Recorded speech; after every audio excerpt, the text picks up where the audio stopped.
Yes, guys, welcome back to the Natural Muscle Podcast with, as usual, Luke Williams and Finn McNamara. We've got Libby here. Yeah.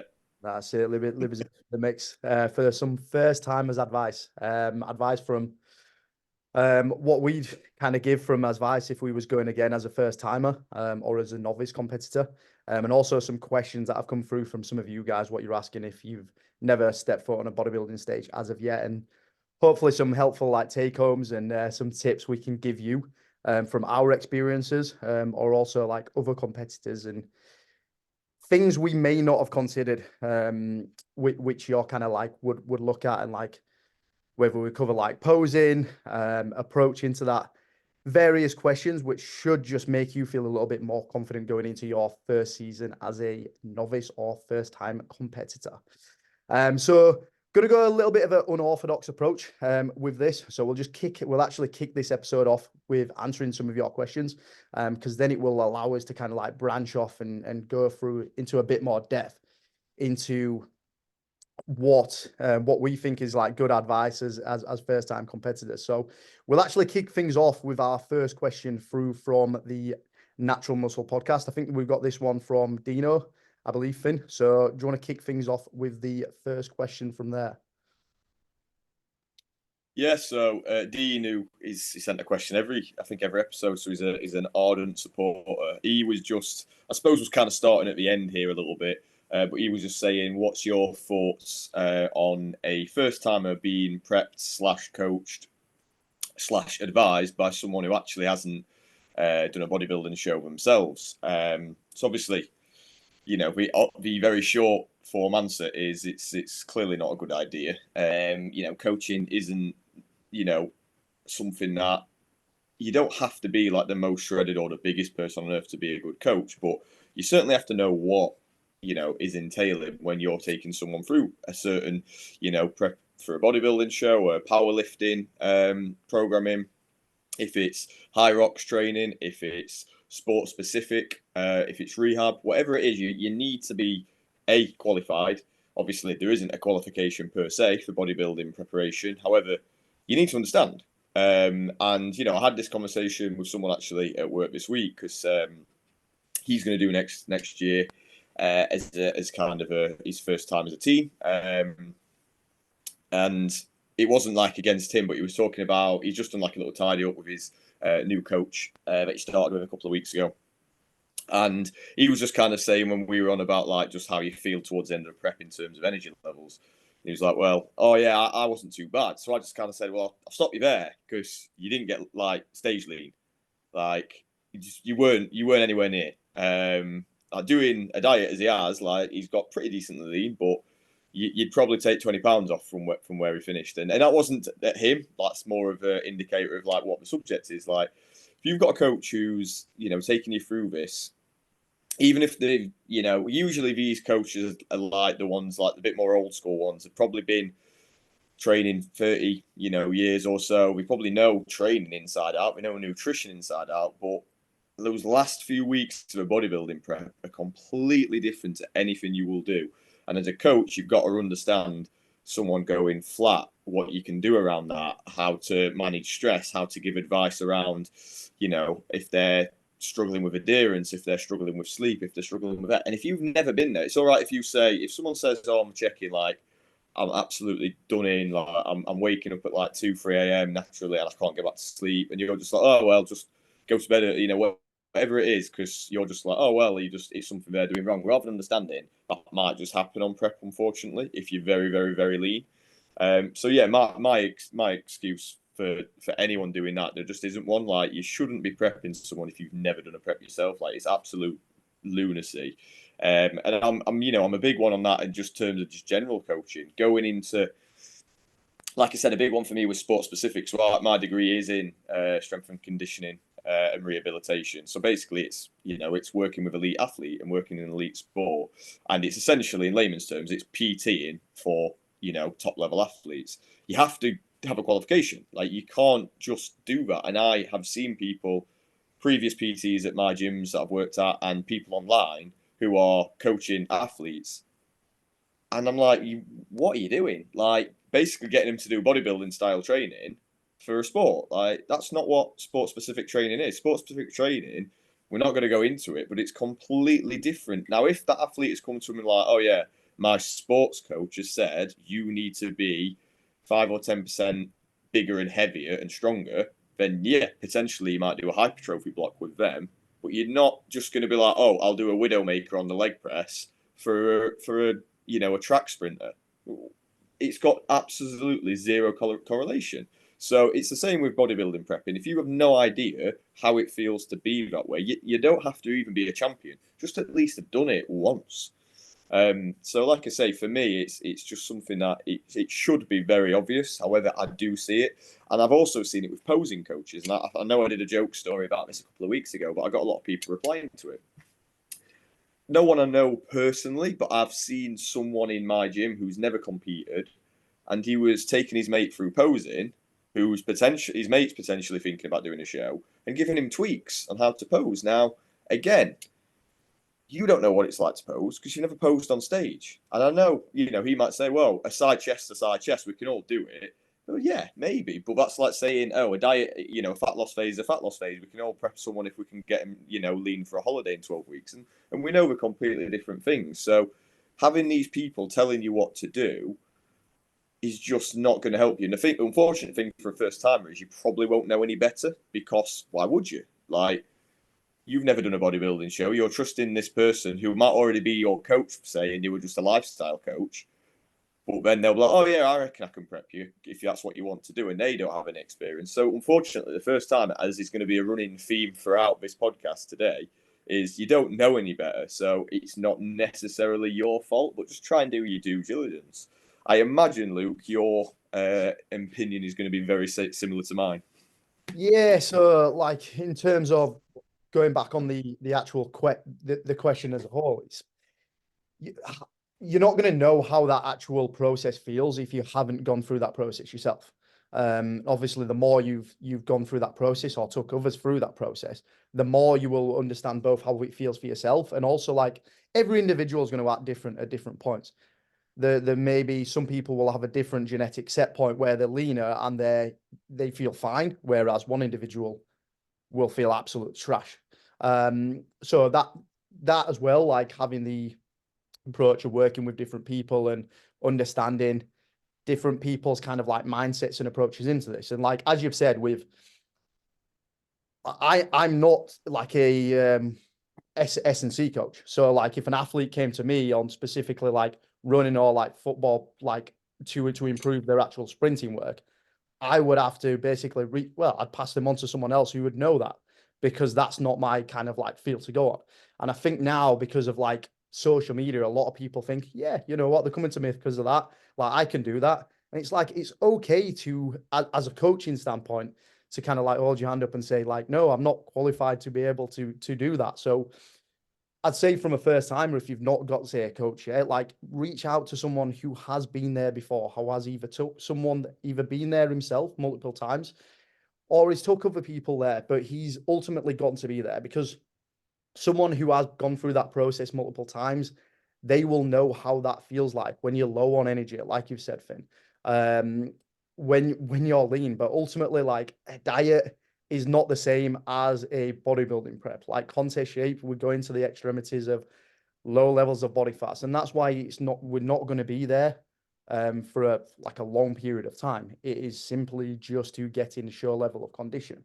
And from the outsider looking in, they think that that's relatively like it's maintainable, but the reality is it's not, and there's only a very, very small percentage of people that are willing to do that and are able to get into that. And there's still people who go on stage and they're not quite exactly bang on in stage condition, and that's fine. Over time they will get there, but ultimately, yeah, reaching out to someone who knows, who's been there before, that's only going to prove an advantage.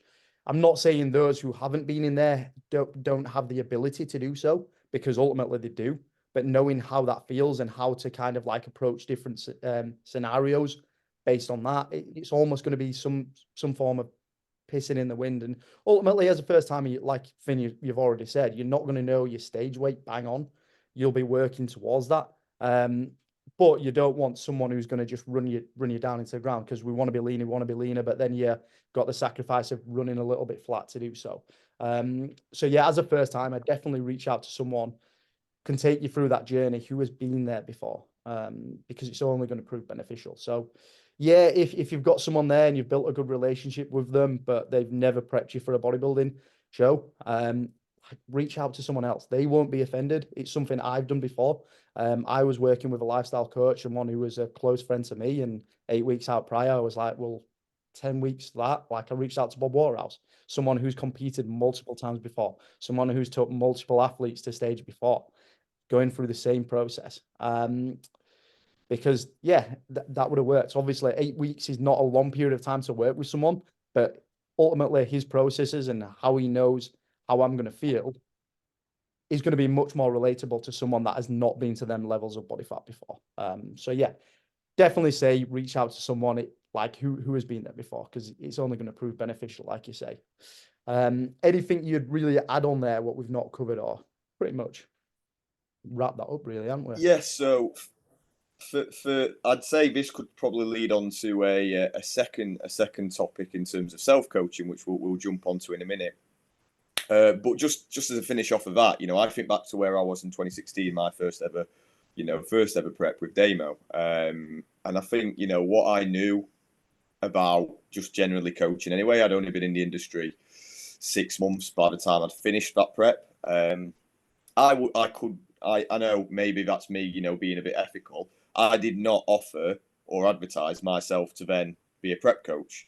Because I think back now, I'm like, I didn't know anything. Genuinely, even though I'd just done a prep, like, I still hadn't learned enough. So if I think back to 2016, me, I wasn't good enough. I didn't think I'd just done a full season. So even then, sometimes it doesn't always teach everything. But like I said, that leads us on probably point number 2 in terms of like what we're going to go through some do's and don'ts, some advice for first timers. And the idea for this episode, we want people in future seasons to be able to refer back to this and always be able to, like, because it's going to be the same advice pretty much every time. And this would be second topic of self-coaching. So I do know of, you see quite a lot of first timers tend to self-coach for various reasons. I think some people who are doing it as I'm like, or sort of like lean year round, I might just jump into one, or they've just heard of it and let's just see what it feels like. Not saying people aren't taking it seriously, but people who aren't, like, some of the first timers we know, and we may even discuss in this episode, they're like, I know I'm going to stick at this for a long time, so they're more likely to get like a bodybuilding coach per se. Whereas you do see a lot of first timers who it's just like, I'm self prepped, and a lot of them like end up looking pretty decent, but could have been better. And some of them, like, you see the potential there, but they were just miles off it for various reasons. And again, I'd say absolutely, even if you're an experienced bodybuilding coach, you still want someone in your corner. So if you're a first timer, I do not recommend self-coaching, because again, you don't know what you're supposed to do. So you get 6 weeks out, and as we're seeing a bit more of a trend in, especially in natural preps, of like finishing early. So if you're 6 weeks out and you're by what standard a normal, a good coach would say, you know what, we've really taken off everything that we're going to take off.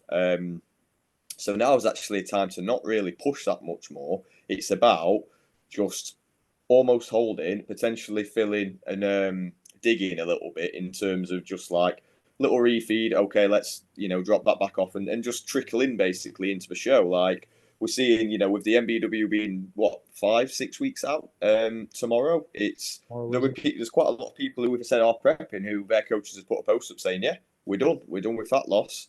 We're now not looking to lose anything necessarily more.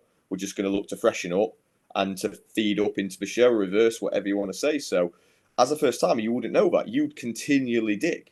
And I know you would, because I felt like that. You get there and you're like, oh, there's always more to come off. Like, because you won't know that you actually can reverse into a show, because you might not know. Even if you've read forums, you've read posts, you might not know that's a thing, because you don't know when that is the right time to do that.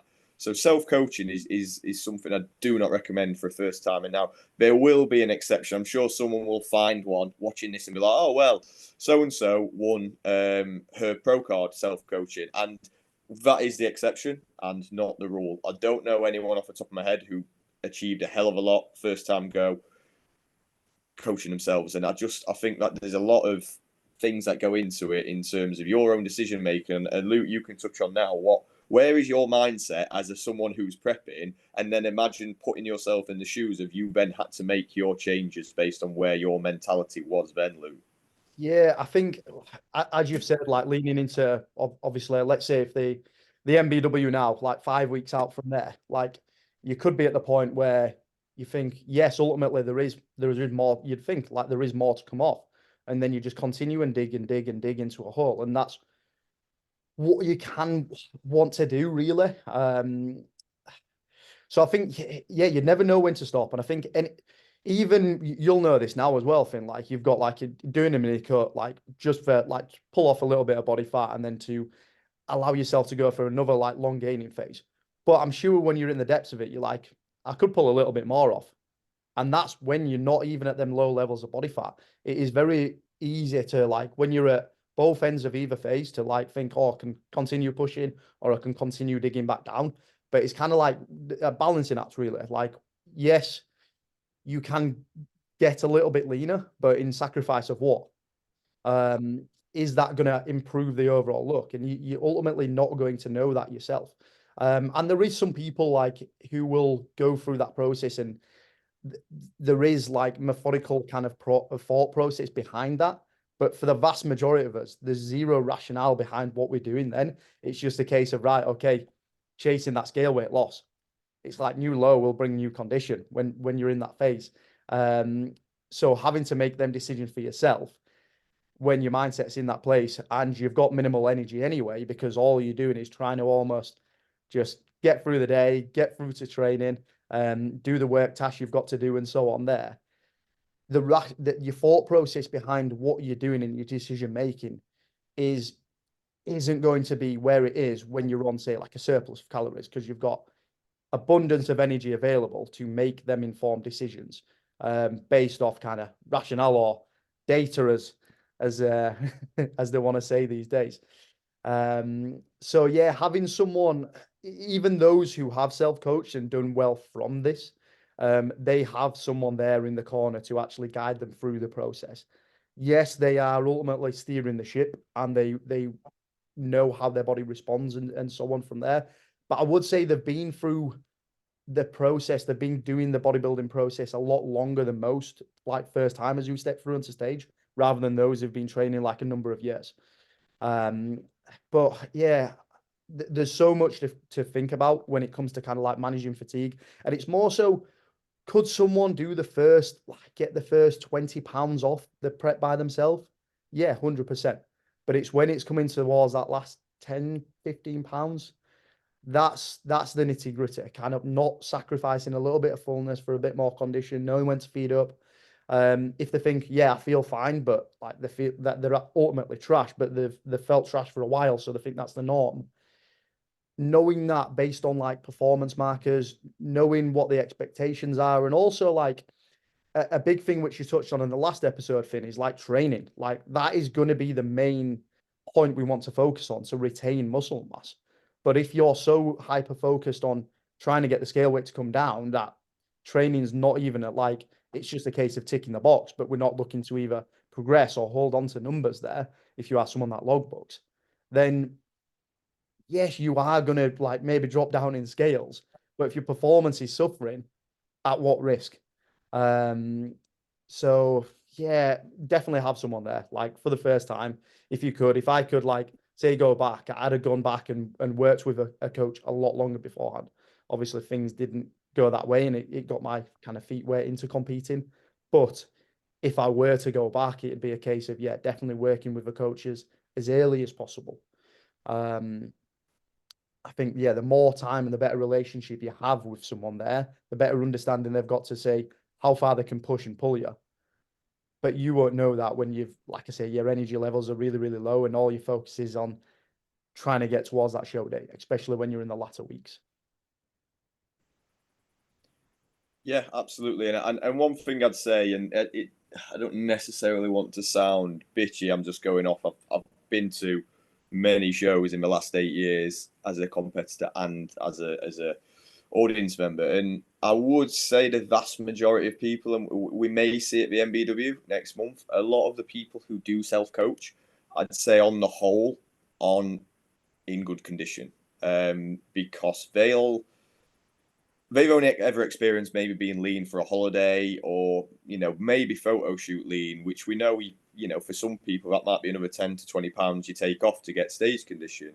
So like I say, that's anecdotally what I see a lot of, is they're just not quite in condition, or they're quite a way off condition, Yeah. because again, they may not understand actually what bodybuilding stage condition looks like for their respective category, for their respective gender. um There's a great I stat on this as well, Finn. So to cut you off there, through from actually 20 last season, if we look at, I'm sure he wouldn't mention as mentioning him here as well, like Jack Kingsley Clough, like ultimately great athlete, like fantastic athlete, obviously pro now. He had all the tools available to him, self-coached himself to the BNBF, like, and he looked great there, but it wasn't enough to take him through to where he could be. And I think it was only like a 2 week period from when he went from the BNBF finals to the UKDFBA, I believe. something like that. 2 or 3, there wasn't a lot in it. I'm sure. And he came back a whole lot sharper from work since working with Tim from there. And then ultimately went to the Europeans, Natural Olympia, Pro Card from there. And that's what it is. He didn't want to kind of like sacrifice the fullness he had. And I know he was an individual who competed years before.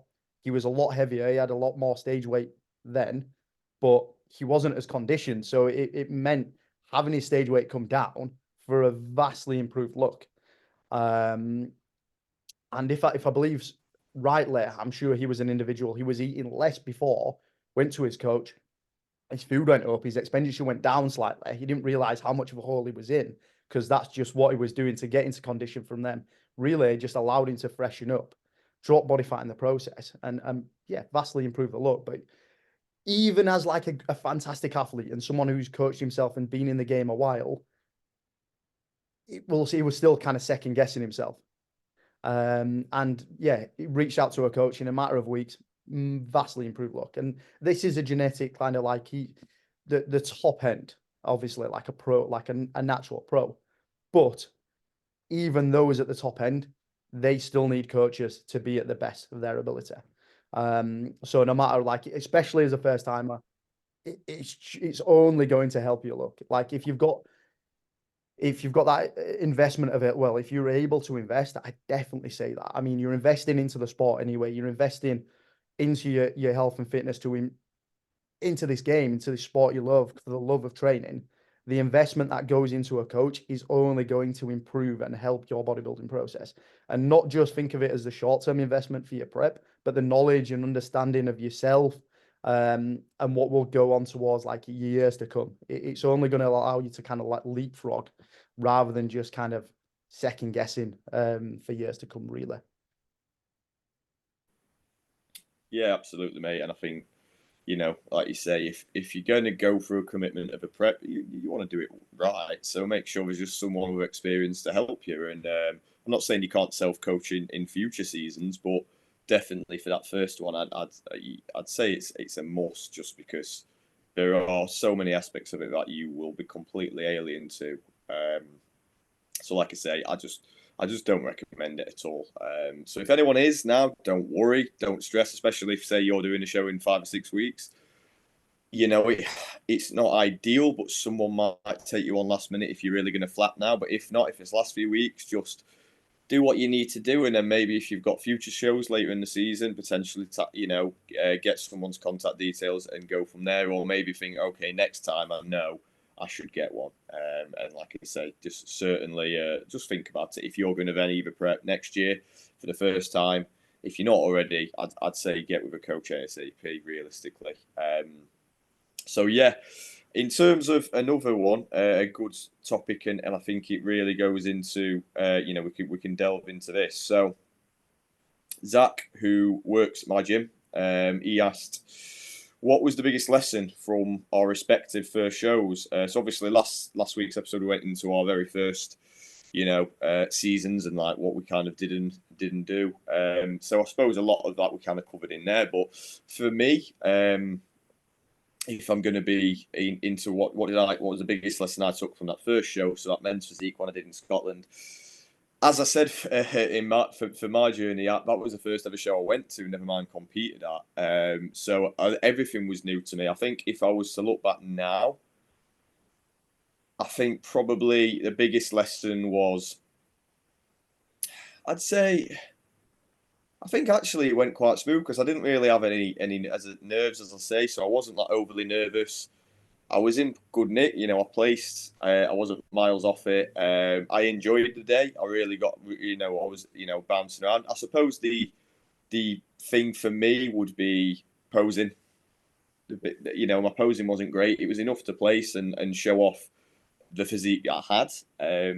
But yeah, I think when you look at potentially, if I look back at the photos, could I maybe have been a place higher or 2 places higher if I could pose properly? Rather than I'd been practicing, and obviously Damo had given me advice, but again, my idea of posing is completely different to showing your physique. Like squeezing your abs and tensing your abs hard is what you might do on a photo shoot or you might do on the beach. But as we know, if you properly scrunch down on your abs on stage, you're going to look narrow. You're not going to see any lat. You're going to look just small, or basically your entire torso is going to look smaller just to show abs off. So, like I say, for me, would probably be showcasing my strengths at the time, which obviously were few because I was, quite low muscle. But, I did have a really small waist. I had a natural taper, which I've kept throughout my competing career. I could have, emphasized that more with some of my posing. But like I say, I was more focused on, show your abs, squeeze your abs. So, yeah, my biggest lesson would be posing. And you can never have too much practice. You can never not know too much about posing. And to be fair, if I'm being blunt, in 2016, were there any posing coaches / was it even a thing? Like, it's a massive industry now. Most people are posing coaches, for better or for worse. So yeah, for back then there probably wasn't quite as many. Obviously, when I saw Damo in person, he'd go through and he was very experienced, and I listened and he knew what he was saying. But like I said, it's a different thing when you get on stage and you think, what's my idea of what the judges want? Because I didn't know. Had I been to shows before, I might have seen that. So yeah, my biggest lesson, two lessons, let's say, is posing, and then maybe go to a show before and watch a show or as many shows as you can before you do one, to understand things, to understand how the day works, but also to see how people present themselves on stage and think, oh, that's why they're doing that. They look better doing that. So Luke, what would you say from that Two Bros show in 2021? What was your biggest lesson? Yeah, it's a tough one to kind of just like nail it through on one, because there's so much to kind of take in for the day. Because I was the same as yourself. The first show I went to was the show I competed at. Obviously, they ran 2 shows that day, so they had the open show before, and then they run the naturals one towards the latter end of the day. But we still got to see like some of the men's physique competitors at the start, some wellness and stuff. Ones you'll notice. I think I don't know if pretty sure bodybuilding was on quite early in the day, like maybe like first classes of the day. And then they tend to run it towards like the female classes, and men's physiques was the latter end, even though it was like mid part of their day. But yeah, going off posing again, I'd say yeah, that's a massive one. Like you can never learn too early to start your posing, basically. But one subsection I'd say from that is like when you're going through posing rounds, like you're practicing by yourself. One key tip I'd do is, especially if it may be hard if you don't know other people close to you that are competing, especially in the same federation.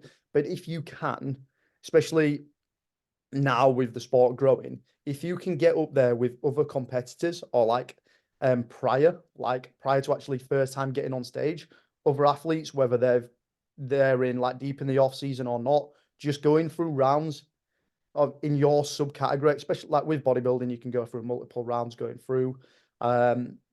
But yeah, be stood up against someone else, whether they're prepping for like a similar show, a later show, or they're even deep in their off season. See how you actually display your physique when you're up against other people, because ultimately when you're up on stage, you are going to be against others. how you actually hit your poses when there's someone next to you is going to be different, especially if there's a guy slightly bigger frame, taller than you, and so on. And then being like, because the first time for me going back to that Two Bros show, I wasn't used to that, so I didn't quite open up the same as I would normally, because like you almost get nerves will get to you, and how you're kind of like looking for around you, people a little with more muscle mass and so on from there. But I think, yeah, what you've gone on, I think the main two lessons is like understanding what is a bodybuilding show, and that ultimately leads back to what you said, like going to a show before you've actually competed, so you can understand what goes on with the running order, so it takes away from stress. You understand how they'll line you up, how long you're going to be on stage for, how to actually go through your routine and so on, just having a better understanding before you've actually attended the show day itself. Because if we're prepping for like 20 weeks or so, and you've got stage time of up to 10 minutes, it's not a huge amount of time. And if you've not done that before and you've not actually seen that process before, it's a little bit of like you're going into that on a little bit of a whim, no matter how many rounds of posing you've gone through and so on. You're kind of guessing when you're up there. It's going to be a lot different to kind of like posing rounds in the mirror, whether you're doing that with your coach or if you've got a posing coach now. You can never do them rounds too much. So like learning them in your off season, or if you're, like I say, if you're prepping now, ensuring you go through them vital rounds. And I actually saw something that AJ put on yesterday about posing, like, and it's bang on. Like, if your goal is to compete, you should be doing them mandatory rounds. Like, they should be just as important as your training. Like, at least, like, and the closer you get towards show day, you want to display that as much as possible. Yes, energy levels are going to dip, but if you truly love this and you're in this for the right reasons, then posing rounds should get done anyway. But yeah, I mean, like, main thing is like managing stress. But like, if you know more about the sport, and how they run and how to pose, if you feel confident with doing them things, you're ultimately going to feel less stressed. And what I'd say is like relax and take the day in. Like, that you can't. There's nothing much you can improve on the day, so don't do anything away from what you've done before, because it's only going to hinder the look rather than benefit it really. And just be happy. Like, the work is done from there. You've put all the hard work in from training. You should have put your rounds in from posing. It's just about displaying your best physique there. And that's all you can do at the day. Display your best physique. So that's the main thing really. Don't be too hyper focused and taking the outside noise of like, oh yeah, you've won this show or whatever. Because if they've never been to a bodybuilding show, how are they gonna know? How are they gonna know? Just listen to your coach if you've got one, or just focus on bringing your best. Yeah, I absolutely agree, mate. Have you got a question there at all, or Yeah, I've got a good one which will actually lead on to that. I know we've covered a few points from there, but it's from Luke, Lifestyle to Stage. And he's asked tips surrounding posing, when to approach a posing coach, and how often to practice rounds, etc. So it's a good kind of like subsection through off that. And what I'll do is like the first thing I'd say is like when you decide you want to compete is the time you should go through rounds. Like when ultimately, yeah, there's no point waiting, because yes, you may hit things a little bit differently if you're going through them rounds by yourself, but ultimately you getting into feeling how things feel for yourself, that's going to be your best that's where you're going to start basically. Like, if you built your foundations through from that, and then if you decide like you're not hitting things correctly and you decide to reach out to a posing coach, or your coach will help you through rounds if they competed before, hopefully they have, they can help you improve upon that. But the moment you decide you want to step on a bodybuilding stage, you decide, but you're going to go down the bodybuilding realm, that is the moment you should then go through them rounds. And when to approach a posing coach, like, now I'd say like the same thing really, like as soon as possible. If you're questioning that, that should be your kind of like answer, thinking, right, if I've got that question, I should be, because I don't feel confident on that. But if you don't have that question there, you're probably pretty confident with going through your rounds. And some people, posing will come to them a lot more naturally than others. You've seen like novices last year, like on a team category, we'll mention him again, Josh Campbell, just phenomenal at hitting every single shot. But I'm sure he's probably tried hitting them shots for a lot of time, and he's felt confident with them, so he probably not had to reach out. Myself, I'm not exactly the dancer on there, so I've had to drill rounds and rounds with Nigel Davis, and still, as I've put a routine together, it's still not exactly like how I'd want it to be. But I know from now spending years in the off season going through rounds, when it comes to prepping again, I'll go through more and more and more. I know I'll feel more confident with them. But first things first is like nail your mandatories. The first pose, your front relax, and going through your symmetry. If you nail them transitions from the start, focus on them. Yeah, that's going to be the main thing. That's what you're gonna get noticed on. If you're in a big class, which novice classes tend to be, so really, you want to be noticed from the start. So coming out and making sure you nail and notice from that first pose, that's going to be the main thing. But what would you say in terms of when to reach out? I'm sure you pretty much kind of agree to what I've said there. Yeah, yeah. If you're going, if you do a prep on like a whim, say you're a first timer who just you got lean for holiday, you got lean for your wedding, you did a photo shoot, and you think, oh, actually, you know what, I might try that, and I'm pretty lean. Then yeah, you might not have been posing all the way through, but everyone else who does a prep, for me, you should be posing every day. What 1 to 3 rounds per day, whenever you want. I always did mine first thing. I know a lot of people do, Yeah. simply because again, you do your photos first thing for most coaches because then it's a fair representation of where you are before you put water and food in. But also, I suppose if you're being critical, like you're gonna be more fatigued first thing in the morning, empty. So if you can pose then, and you have the discipline to hold the poses, when you've got 3-4 meals and a several days carb up, and you're warm backstage and you're excited, you got your adrenaline, you should find posing, dare I say it, a little bit easier. But for me, you should be posing every day. My guys are posing every day who are competing this year. And like I say, but you can't do too much, and I don't buy into this. All right, I'll start 12 weeks out, because that's like maybe 10 or 12 weeks if you've been prepping that length of time that you've now lost experience wise. And even me, I've done 3 seasons. I still can tweak poses. I can still be better at posing. So you can never not be better. And in terms of reaching out, again, straight, for a first timer, you want a good idea of it. I mean, I'm going to say a little bit controversially here. I don't necessarily think you have to go to a posing coach, in my personal opinion. I know a lot of people disagree. And the caveat being, if you're with a coach or being prepped by someone who in person, or you have people in the gym who are trusted and have competed several times before, and like you with Nigel Davis, who can then take you through the poses. So I don't think you have to. So don't stress if you've never seen one, but you've got an Olympian, you've got an IFBB pro, you've got a Natty pro, you've got, people with 30, 40 years of competing experience. You've got a judge for a federation in your gym. You've got X, you've got Y, or your coach is a very established coach like Nath Styles in my gym, who preps a lot of assisted athletes.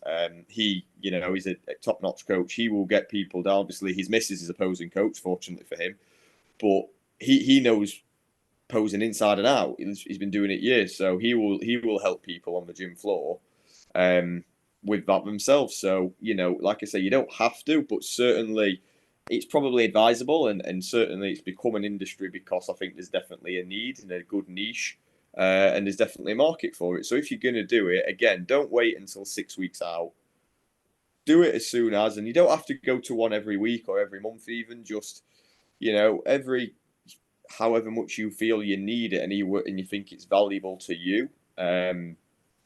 Certainly, I'd say it's just get it done sooner, and it's one less stress. Like if you go on the day and you've been practicing your posing, particularly in a first timer or a novice lineup, you are probably going to shine anyway, because on average the posing isn't great.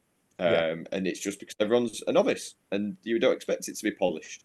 But if you can be polished as a novice, you will stand out. Even if your physique's a little bit lacking compared to someone else, you'll shine more than them, because if a novice can pose, you just look 10 times better straight away. Yeah, this is it. And like posing is like you could be far less muscle than someone else, but if you're nailing your poses, you will have the ability then to display your physique to the best of its ability. So it may look as if you have much more muscle than the individual stood next to you because he cannot quite nail his pose. You can't get into him. He may not be able to show his taper, his small waist because of that, or is not able to sit on his quads. These vital things that you'll just get better at through repetition. Um, and one kind of like a caveat I'd say to that is like, yes, posing coaches can be beneficial and stuff, but if you are going to your posing coach and they're only going through your routine, then you're probably focusing on the wrong thing, because most natural federations, that's just there for the audience. You're not actually judged on that. You want to make sure you're nailing your mandatories. Like I said, being noticed through from your symmetry rounds, then into your muscularity. Ultimately, like first, I'd say like front relax, like that's what you're going to get seen at first. And one bit of advice, if like as a first timer, if you can come out and instead of being relaxed, when they say front relax, you don't want to be relaxed, you want to be hitting that post. If you can come out and you're hitting that post straight away, you're going to get noticed, especially if you can hit that well. So the more you can go through that, the more it's going to benefit you and being able to display your physique to the best of your ability. You don't want your posing to be a hindrance and costing you a placing. If you nail the poses and you can display your physique well, hide your weaknesses, but also show your strong points, that's going to put you ahead of a lot of other novices. Because the reason why posing coaching is, like I say, there is a space for it now is because of a lot of first timers or even people that have kind of competed for a number of years could improve on them things. And that is costing them placings. So you don't want that to cost you placings, basically. So on to another question through from that. Yeah, I will just say, just because you reminded me then, and we will see it at the MBW, and this is not a slight on anyone, but I guarantee you'll see it because you see it. I've seen it at every novice show and beginner show I've been to. Particularly on the quarter turns, people will just be completely stood still, like you stood waiting at a bus stop. So they'll come out and they'll just stand, they'll turn, they'll stand side on, and basically as if they're getting the photos done by the police. Yeah. Every single one, and I guarantee next at the MBW, someone will do that on their quarter turns, and straight away you might have a good physique, but you just literally can't see it. So that was just reminded me then, because I saw it. I remember it last year. It happened. There will be at least one person who does it at this next show. I promise you. And even if you back, I would say still hit your front relax then, because that's one way to work yourself back in. And there may even just be like if it's a big class of say like 13, they're just like trying to find the first call out from there. So if you can stand out and you're not even in the limelight of the judges straight away, you're getting your spot in towards that center. You want to be working your way in towards that center from there, because that's where you want to be. Yeah. So from Mr. Three-Peat himself, the 2022 team overlord, Josh Bogdani. What's one underrated thing that improved your show day experience? So yeah, it's a bit of a head scratcher that, because I tried to really think back, and I was like, well, trying to think if I what did I do that really,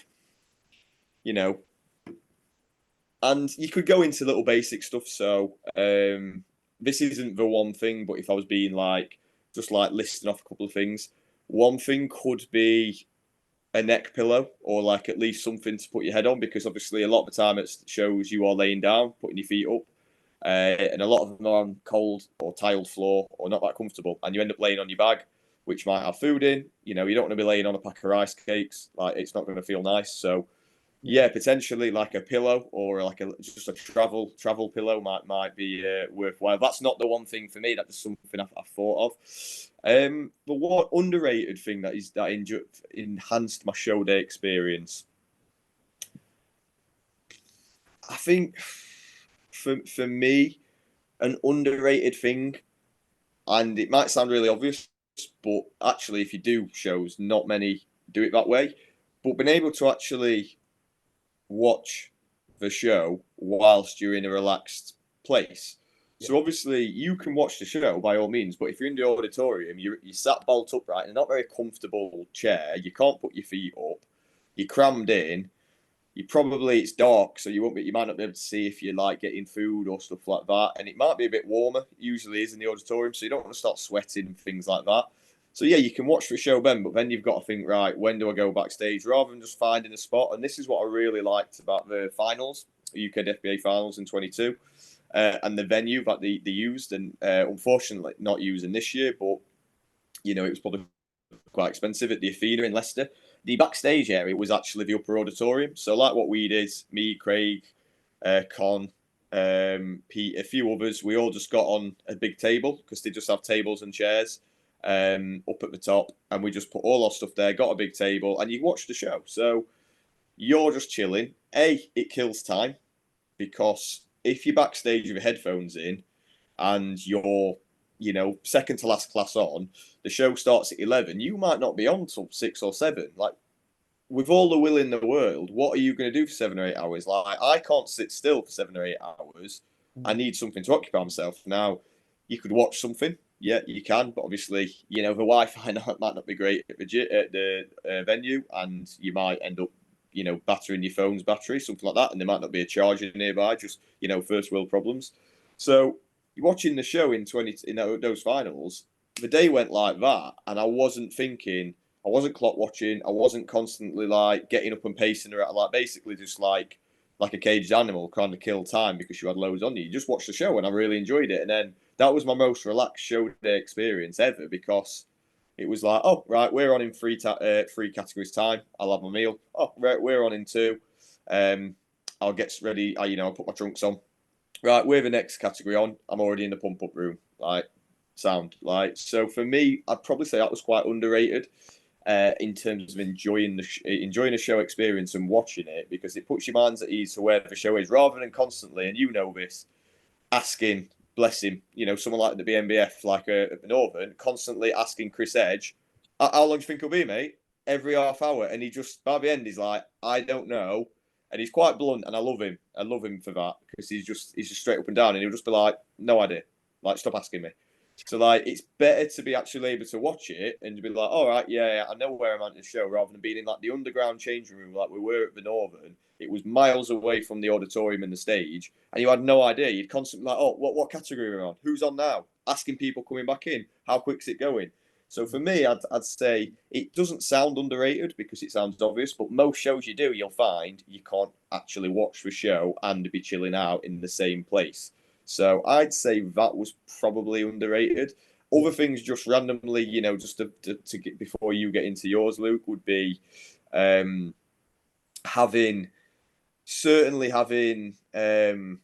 good warm baggier clothes, because again, backstage areas can get a bit cool, especially if we're in the finals. So that's usually September, October. So you might think, although you're inside, it might not be that warm, and obviously if you're not warm, you won't get a pump, or as good as a pump. I know someone put it on from I think it might have even been the two bros, the recent pro qualifier. Someone found a toilet seat cover. So obviously, if you're going for a shit and you sat with a tanned arse, you're gonna leave tan marks on the toilet you just are. So someone actually uploaded and was like, "Oh, this is a great hack." I'm not saying that'll enhance your show day experience, but obviously, if you need to crap and you don't want to leave all your tan on the toilet, a toilet seat cover might work. It's just the little things I saw. So there are a couple of the things, just random, like underrated things that might enhance you, because the obvious, the food, having people there, that's not underrated. That's obvious. You're gonna have food, you're gonna have warm up bands, you're gonna have people there, you're gonna have your coach there, or hopefully, like, none of that's underrated. So I'm just trying to think outside the box. What's helped on show day? Basically like that. Also, I suppose, a good coffee shop nearby, because people tend to be, going for the black coffees non-stop. And again at Leicester, right in the middle of the city centre, so there was a ton of coffee shops and Nero's and Greg's and all within 5 minutes walking distance. So you can either go yourself or, as Con did, bless him, Con sent his mate or his dad, I can't remember who it was, and he got some black coffees in for the boys when after if we were flagging a little bit. So I'd say that's probably it. So what would you say, Luke, is underrated but really makes show day a little bit stress free or easier or better? Yeah, well, I'd say the main thing is like, especially if we go back towards like the BNBF Northern, like if you are at a show and you're not able to kind of like, I mean, you were still able to kind of like go and watch the show, but it's just kind of like a bit away from it. So it just takes you away and then you've got to go towards backstage. So I say if you are kind of like a bit restricted on that side of things, especially what we allowed to, well, what allowed us to basically happen in the BNBF Northern is kind of like enjoy the day with those of you, the other competitors around you. Like take that in, like try, like make friends there. Like that's like a massively underrated thing because like, yes, it's an individual sport. You're doing it for yourself. You want to ultimately bring the best luck. But if you can improve like your own day with like having like good chat with the others around you, you've got less stress then. You're not stressing about like, oh, what's that like? Yes, you want to kind of take notice of like when am I going to be on and stuff like that. But like if you can chat to your other competitors and just enjoy the day, because ultimately they're not everyone is going to go through the same process. But if you can make friends and people who actually enjoy that same process of you, that is only going to enhance your experience and because they're going to understand what you've gone through as well.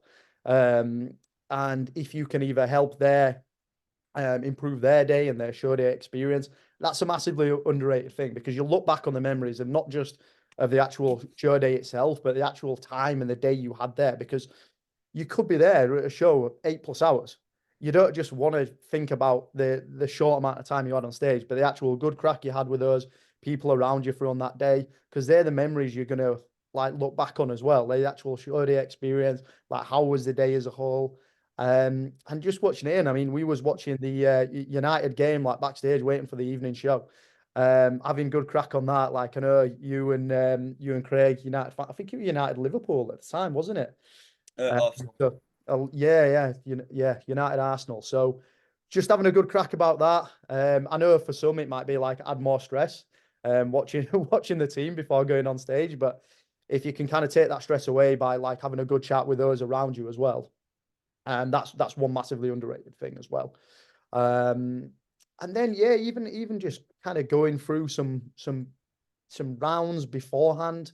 You could say like maybe a small thing and like bringing your music if especially if you're a first time competitor and you wasn't that confident through with your routine, if you can have that playing beforehand so you can almost visualize that before you're going on stage. I know it might be it's an actual small thing in the grand scheme of things, but if you that can make you feel more confident before you actually go out there and hit like say your first pose, your front relaxed and so on from there, that's just going to help and put you into like a calming space beforehand really. um but yeah, I mean some of the underrated like you're going to bring all the extra food with you and like the warmth. We probably like some things you'd probably bring anyway, like bands and stuff like that. But yeah, I think the underrated thing is like something that gets forgotten is like actually like being part of like taking it in the community that's actually there and speaking to others around you, those that have competed before, maybe experience with that, um, those that haven't, and just yeah, just get a feel for those competitors around you from that day. That's the main thing I'd say, really.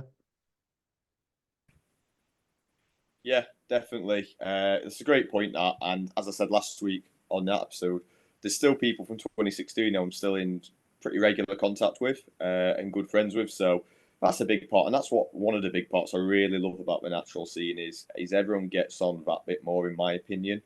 Don't get me wrong, there's the odd dickhead. There can be because there's dickheads in every walk of life in everything that you're gonna do. But on the whole, assisted federations, from a limited experience of going to them, being around them, they're a lot more clicky. They're a lot more egocentric. They're a lot more just no one's looking. Everyone's just eyeing each other up in the corners. No one's talking. No one's having fun. Whereas at the Natty show, like you say, no one really is that deeply into it. Where you're just not willing to engage with other competitors. Like the camaraderie is really good. So yeah, that's a fantastic point. And I think, that could be, yeah, I'd say actually that can be underrated in terms of, especially as the first time, you might not know, you might be thinking, oh God, I'm like here to win, head down, hood up, like no, not speaking to anyone, like because it's a competition, but actually it's a community, and it's more of like a showcase of everyone's talents rather than it being like, right, I'm just going to march around, not speak to anyone, noise cancelling headphones in, like hood up, sit in the corner, eyeball, don't even like grunt at people if they ask you. Like,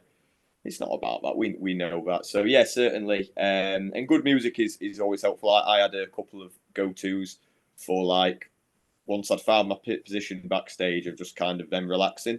Because obviously you might have had a little adrenaline spike, getting there, checking in, speaking to everyone, finding your space. The stress maybe if you've travelled from your hotel or even from home that morning. So you just want an hour or two, if you've got that time before you're on, to really just actually bring yourself back down to an even keel. So I had a couple of like go-to playlists for that, which weren't too hyped up, nothing fat, just relaxing music, and I could just listen to that and just lay and do whatever. So yeah, absolutely agree. Have you got another one there, Luke?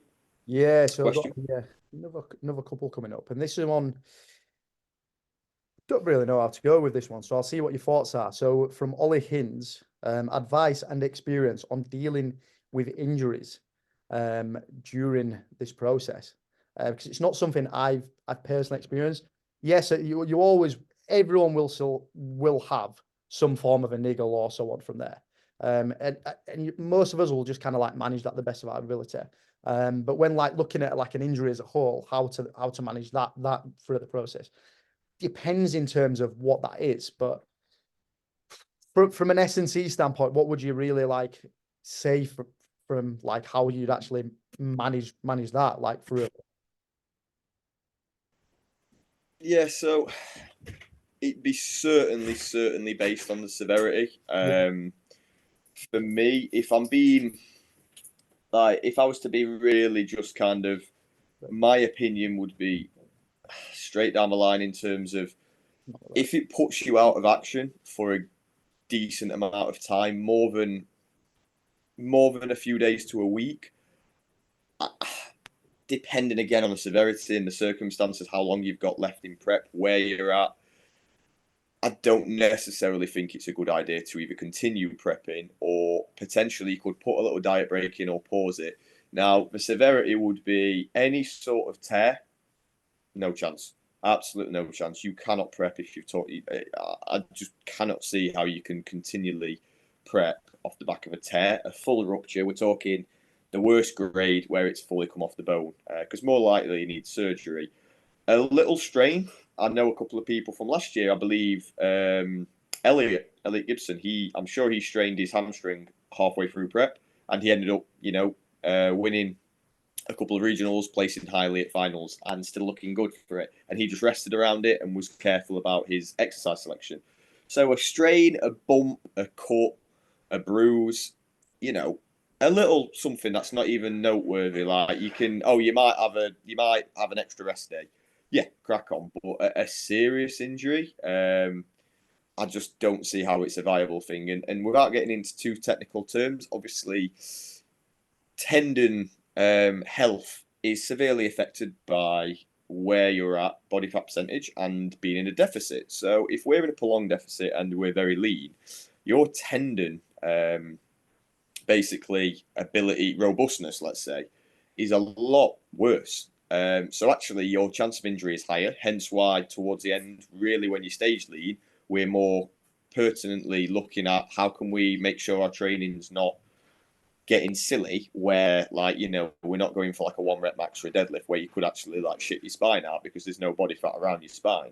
But getting to a point where your training is almost dangerous, like we're very careful around that. So if you're at a point where you've torn something, you've broken something, you've dislocated something, like I suffered last year, a disc rupture, I do not see how at all you can continually prep, because to do that, back to my point about the tendon health, like stress and a deficit paired together, which are in obviously copious amounts during a prep, massively, and stress has been proven to cause a more likelihood of tendon injury. It might sound daft because stress isn't physical, but stress can make tendons more, vulnerable and stuff like that. So realistically, like if you're in a very, very deep prep, it is not going to heal.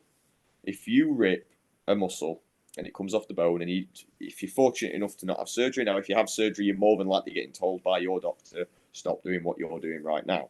But if you're fortunate enough that it's a tear that you don't necessarily need it realigned and reattached, it is not going to heal if you get stage lean, and that is a fact. It just isn't. So don't think, oh well, if I'm lean, I look better, I'm healthy, and my resting heart rate's better, as things can sometimes be. Your body is not in a healthy position. Your body needs at least a calorie maintenance, if not a very slight surplus, to actually heal. It just does. So if you are 6 weeks out, 2 weeks out, and you pop your pec, I'm very sorry to say, in my personal opinion, prep is over. Now, like I say, there might be a caveat. So Lawrence, he's called Lawrence Lifts on Instagram. Nice young lad. He did junior men's physique last year.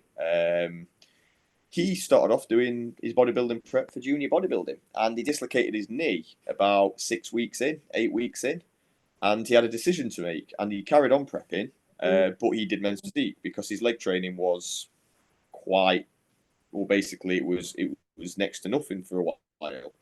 Now that was his decision to make. So in that perspective, maybe you could say, right, well, if it's something that's completely affecting my lower body training, can I do a class where you don't need to show your legs? Yes, but what I'd harken back to is, number one, you're not going to heal in the time efficient manner, or it's going to delay healing. Number two, we know muscle loss can and will occur if we're not given a good stimulus. So if we're then not training our legs for the last 8 weeks of prep because you bust your knee, but you're going to do men's physique, you might have lagging legs already. I can promise you those legs are going to go even more. So again, what is this going to do to the longer term version of you? Yeah. If it means you're going to lose a hell of a lot of muscle just to finish a show, is it worth it? That's going to set your off season back 6 months, a year, if not more. And also the likelihood of the injury reoccurring because it's not healed as quickly as it should, or it's not healed at all. You've just got to put your health first. Now, sickness, things like having a cold, sickness bugs, yourself, like that's different. An injury, like it is so reliant on the food we put in, the stress that we're under, what kind of training we can do, what kind of load exposure you can do to rehab. Because to rehab an injury, you want to be able to expose it to load quite soon after. You don't want bed rest unless it's obviously a compound fracture or a massive break or something like that, or like something where you've needed surgery. Of course, that's different. But like your body is so prone to like the stresses that a harsh bodybuilding prep will induce on you. For me, I know there will be people who disagree. As for what my degree in rehab, I just don't think that it would be viable. I think it would just be an unfortunate, very upsetting thing to suffer. But you would just have to say, look, if it was a freak accident, let's say, it was a freak accident, can't abide it. If it was a gym PB gone wrong, you might look at that either as yourself or your coach might say, I didn't tell you to do that. Or if it was your coach, you might have to then be like, oh, I pushed them too hard there. But realistically, I don't see it's a good idea to carry on a prep now. If it's really early in prep, you might get enough time where you can say, right, I'll get this sorted, and then I'll have to be a bit more aggressive in the second half of prep. So say if you did it now and you're 20 weeks out from, your first show, you might have enough time. If you're anything less than 12 weeks, I think it's game over in my personal opinion. But a severe injury is not something you want to prep around, because if you get rehab wrong, you are suffering potentially for the rest of your life with something that could be wrong within that joint. Like if you tear your hamstring, let's say, and you don't rehab that properly, you may have either a really dodgy knee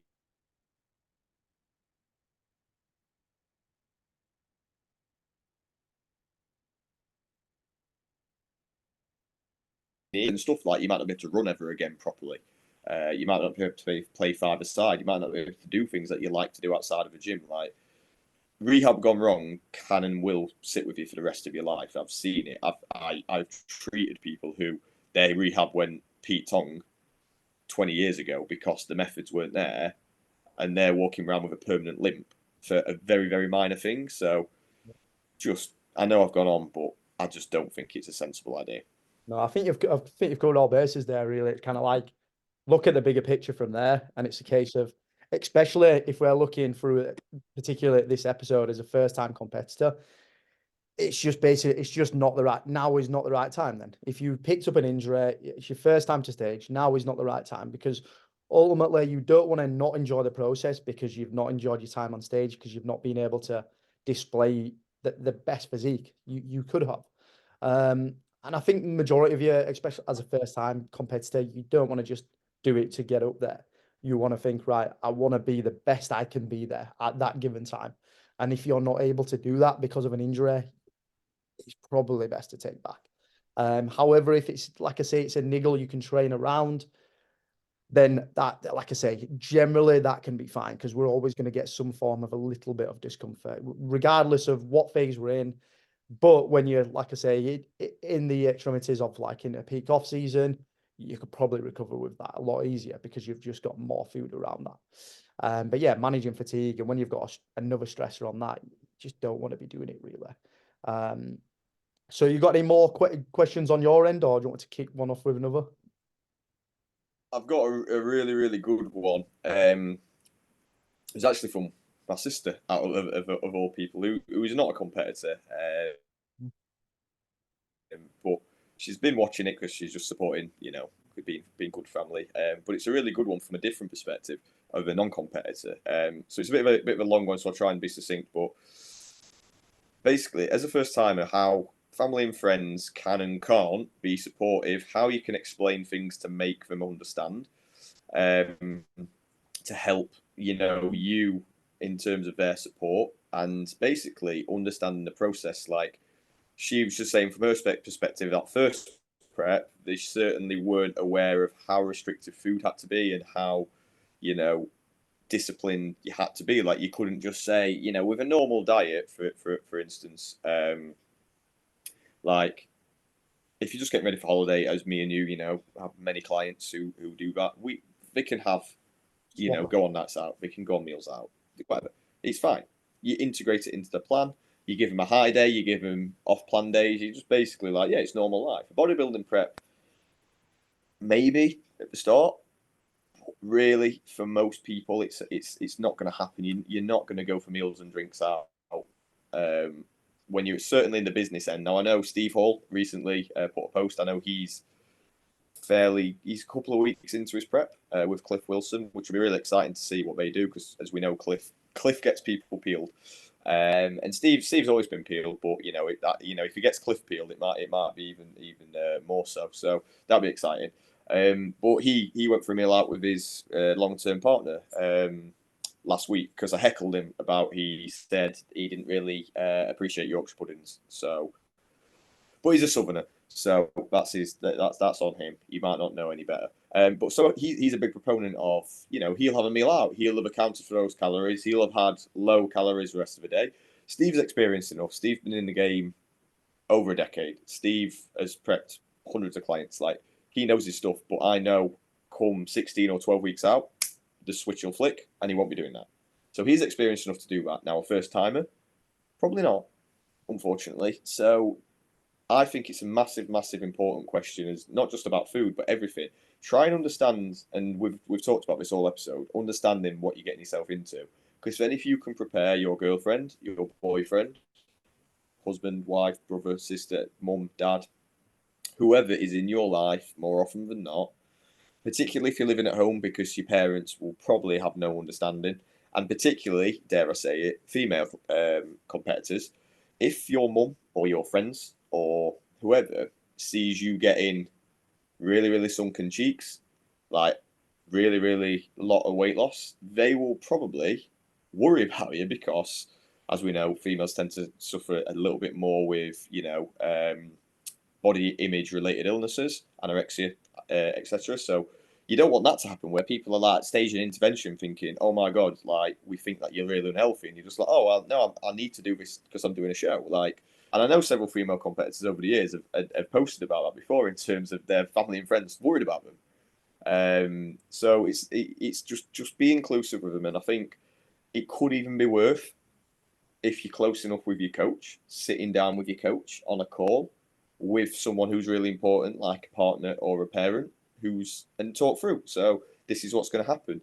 They're going to have low energy. They won't be able to. 3 weeks out, they're not going to be able to go to, so and so's christening and have a barbecue afterwards. Like they'll have to take their own meals. You can't just text them the week before the show and like, oh, we're all in spoons. Do you want to come down? Like, you've got to just basically try and let people understand how they can support you and what they can do to understand the process so they don't get frustrated, you don't get frustrated, and then it ruins the experience of a prep that you might have otherwise enjoyed. And ultimately, no one wants someone to prep. And at the end of the prep, they're newly single because the relationship didn't last.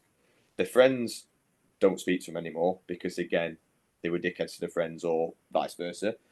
The mum and dad are like, this is wrong, you're never going to a gym again, something's wrong, like you're severely ill. Like no one wants any of this. Like, so just try and include them as best you can of like, you won't know how this feels, and this is why I'm saying as a first timer, it might even be worth your coach speaking to someone within their life who's going to be a big permanent part of their prep. So if you live with your other half, or if you live with a parent, you live with a sibling, you live with a friend, someone who's going to see you day in, day out, I think it could be a worthwhile. And I know a lot of coaches will be like, oh, I don't have the time. Okay, so be it. But it's something I would certainly consider as a coach with a first time athlete, having a call with them and maybe the person who in their life who they're going to be around most of the time who doesn't understand it. Because as a first timer, you can't tell. Now, obviously, me and you competed a lot. Last prep, I could speak to Jem quite, in detail about what's going to happen when. And unfortunately, she understands because she's in the industry. You know, you and your missus, she's in the industry too. She can understand these things, but at least you've done it before, so you could tell her. Like a first timer won't know. So I think it's worthwhile like speaking to people who've been through it and really sitting down and being like, my food, I can't just go for meals out, randomly, if at all. I'm going to have low energy, so I might not be able to go for a 15-mile hike in the Peak District a week out. Like, even if it's something you want to do with me, I'm gonna put a lot of time and effort into posing. I'm gonna potentially, if you're doing a high cardio, which isn't ideal, but if you're doing a lot of cardio and then you're training, you might be at the gym a bit longer. So don't ask, oh God, you're at the gym 3 hours a day. What are you doing all this time? Even silly things like your posing attire, like you have to wear that because that's what you do on stage. And if people are like, oh, why are you walking around in pants all the time? Like little things like this. So just try and get the people on board in terms of just speaking to them. And I think it's a really, really good question. And I think it's a good way of looking at it from the outside in, kind of saying how better can you prepare people around you to help you and be supportive, and in also in other ways not be supportive in terms of, I'm good enough that last time I prepped, we had several family gatherings where, they had boxes and boxes of pizzas. There was a lot of us there. It was we had a family summer do at my brother's, and we were all there. And it's rare we're together because half my family lives in Scotland. But I just wanted to be there. That was more important than the food. I prepped enough that I could go. I had my meal before. I went. I took part in terms of the social aspect. Yeah, the pizzas look nice. Don't get me wrong; they look great. But I was there for the people around me because I wanted to still take part. I didn't want to sit at home and miss out on that. Whereas, like you say, had I been a first timer, would I've been tempted to take a slice? Probably. Like, I'm being honest. I would have found it very difficult, or I'd have just said no, I can't be around that, and then I'd have missed seeing my family. So it does take experience, but at the same time, just try and find ways of inclusion as well, where you just don't shut down completely. Like, if it's okay, I'll go out for a drink, but I'm on obviously Diet Coke. I'm on, a low calorie, 0 calorie soft drink, whatever it is. Like, if you can try and still include them, because they are going to be, and this is what my catchphrase is, they're going to be there after the show is over. The stage isn't. Once you finish your last show of the season, your missus or your boyfriend or your husband or your parent, your friend, they're going to still be in your life, or hopefully. Like, the stage isn't, the season's done. So if you finish the show and you win, and you turn around and you leave the auditorium and there's no one stood outside to congratulate you because you fucked off everyone in your life, what was the point? You've got a plastic trophy, but you've lost your girlfriend. That's not worth it. Like, it just isn't.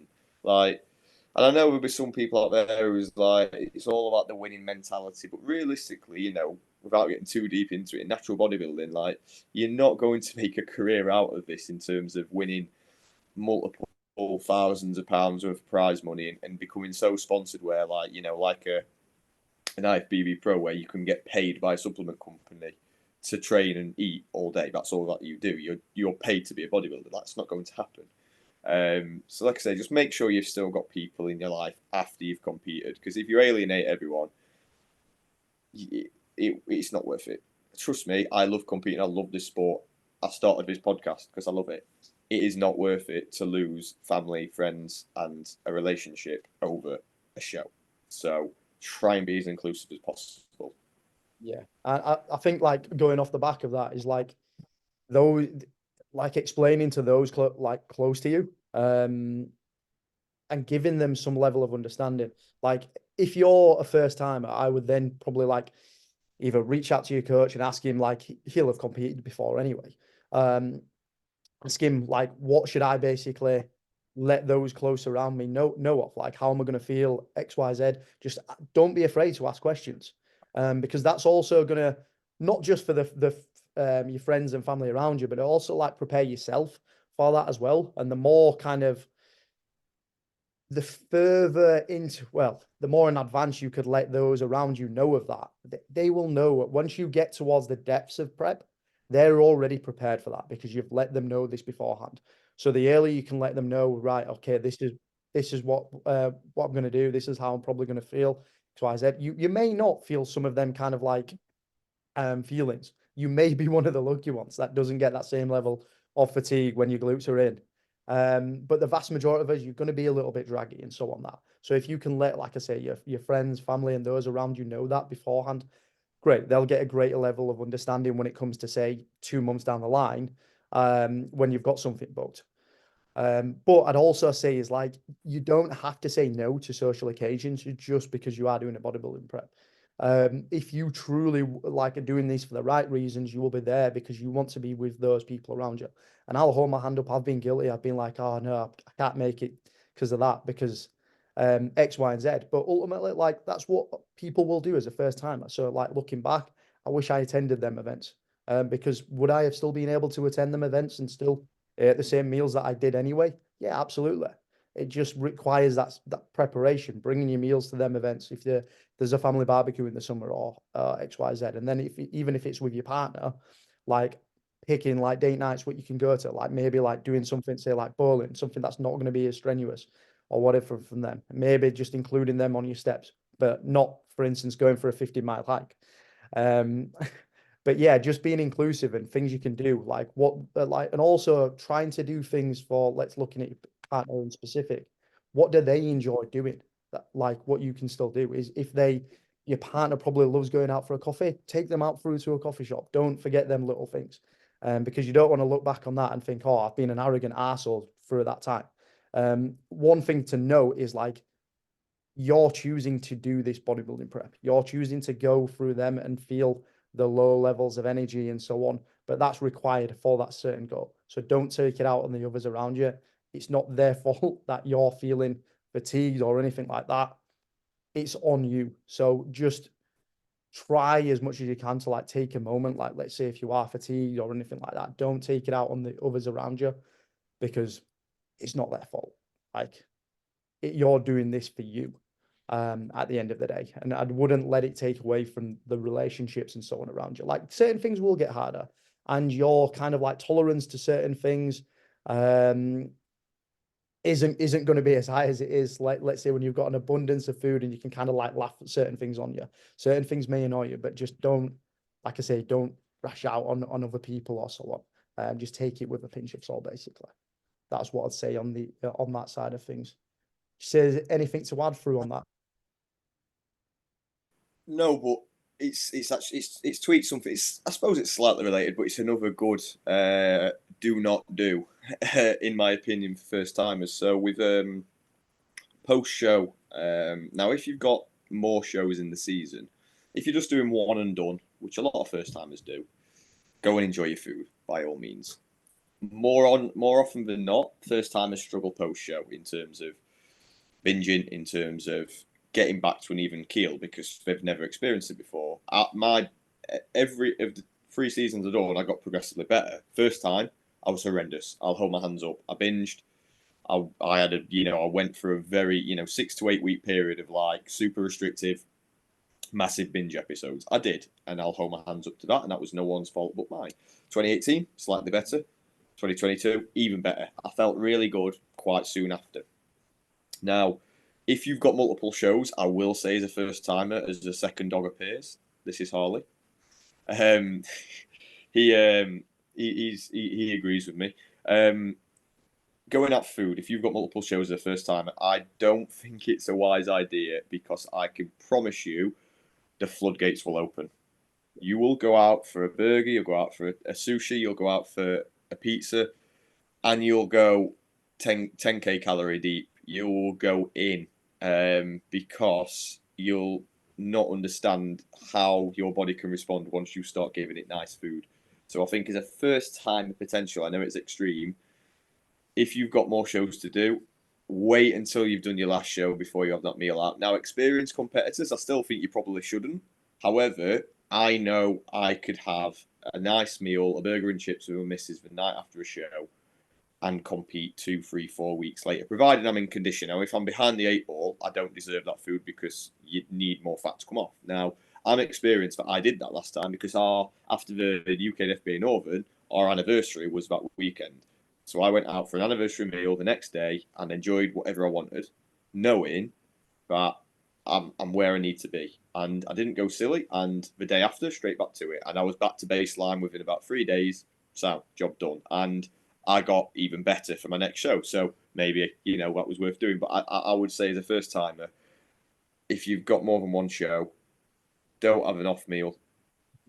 I know that it's more likely you're going to binge, especially then going into the next day, you're going to find it harder. So have something maybe, but maybe just see it as more like just a clean refeed. But I've seen it a lot before. And I know, again, I went in my first season on food when I could. And yeah, there's many of us who've done this before, and I'd say like a good thing to have from there is like it may sound like full on, but it's a case of like have a post show meal set or have something set like a meal for after stage, whether you're planning through for overalls or not, something that will like tie you over there.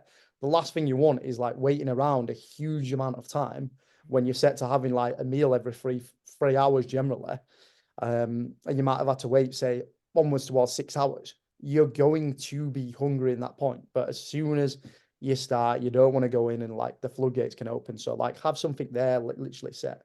Even if it's a little bit to put on top of it, that will tie you over. But what I would say, the best bit of advice is just if you're going to have a little bit more, have a little bit more of what you already have.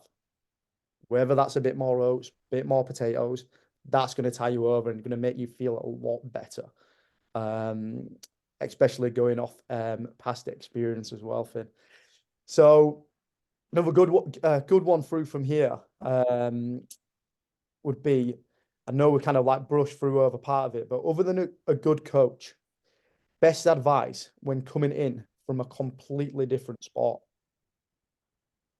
Now you can kind of look at this two ways really, because when coming through from a different sport, let's say if you've come from a team sport or something like that, and then coming into an individual, it's like when going all in, as so to speak, on bodybuilding, it generally for most people doesn't allow much room for participation in much other sports. because all training, all food, all nutrition, rest is all tailored around being able to train at your best ability to grow as much muscle tissue as possible in the off season, and to also retain as much of muscle as possible when it comes into contest prep as a first time competitor. But like coming through from a different sport, what would you particularly say is your best advice? Yeah, like I think you bang on like with what sport. So obviously, if you've come from a team sport, the psychologically element of it is different because you go into an individual sport now. So you won't have that team environment like if it's football, rugby, cricket, whatever. So that can be, the psychological element of it. So obviously, if he's listening, Aidan, who's at my gym, he's doing his first ever show. He's doing the UKDFB novice, and in September, and he's come from strongman, so it's a massive, massive change for him.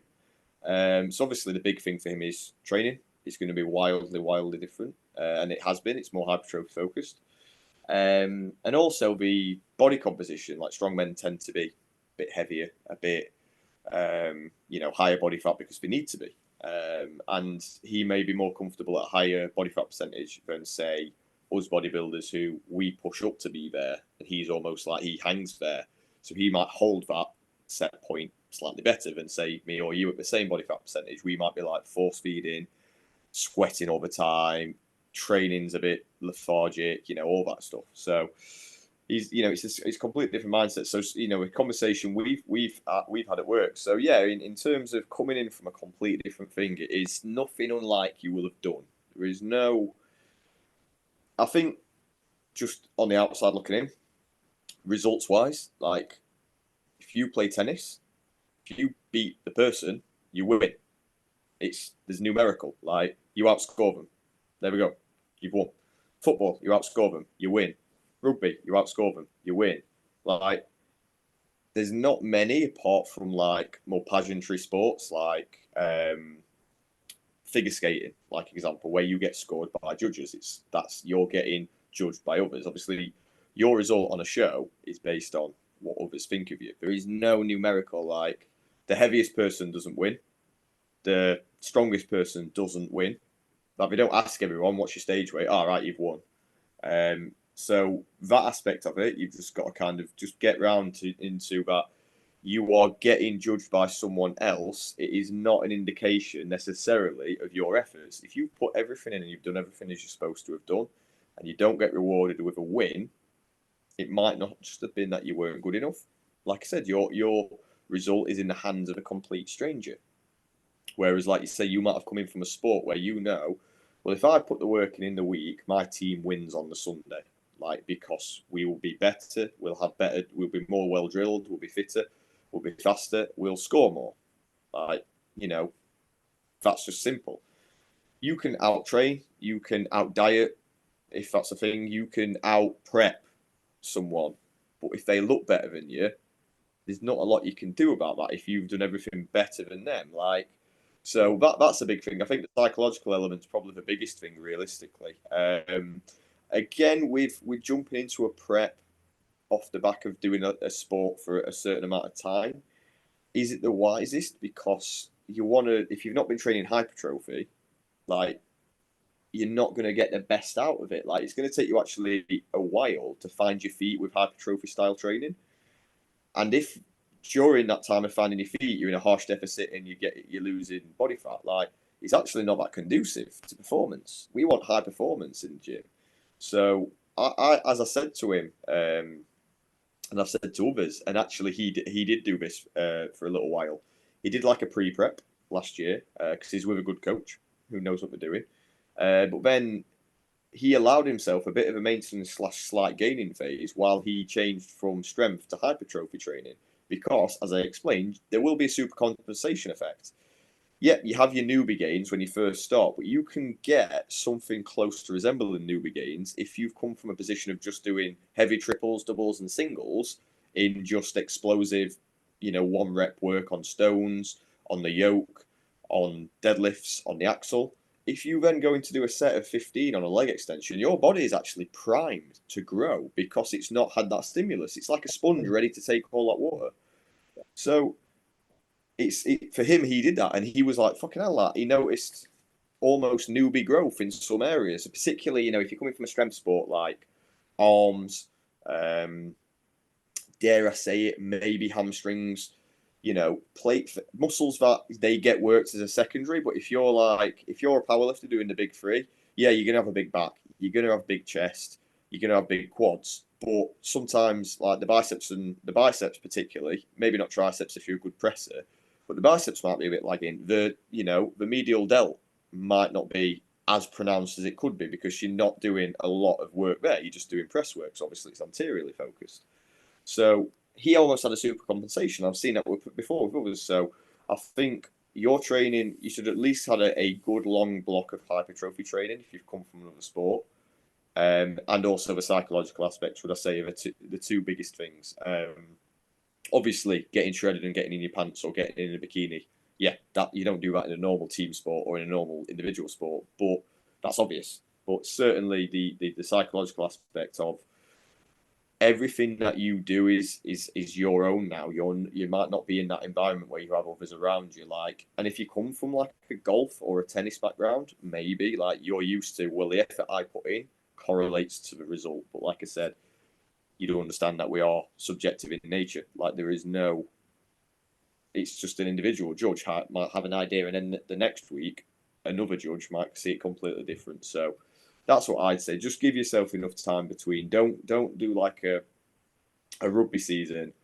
Rugby season's probably finishing now, April, and think, oh, I can do a bodybuilding show before the rugby season starts in September.